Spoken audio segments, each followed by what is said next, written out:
وفاق المدارس العربیہ پاکستان کے سالانہ امتحانات کا وقت آ پہنچا۔ ہزاروں طلباء و طالبات ہے امتحان دینے کو تیار۔ 1 فروری 2025 سے ملک بھر میں سالانہ امتحانات شروع ہونے جا رہا ہے۔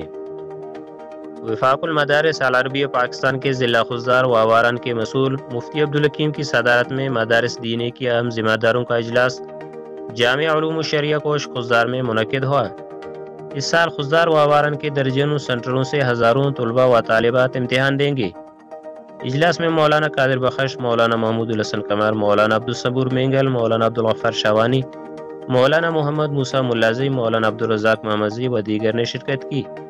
رپورٹ کیمرہ مین عبداللطیف کے ساتھ یحییٰ مردوی، تشریح نیوز۔ ہماری مزید اپڈیٹس حاصل کرنے کے لیے سبسکرائب کر لیں تشریح نیوز کا یوٹیوب چینل اور لائک کمنٹ کرنا نہ بھولیے۔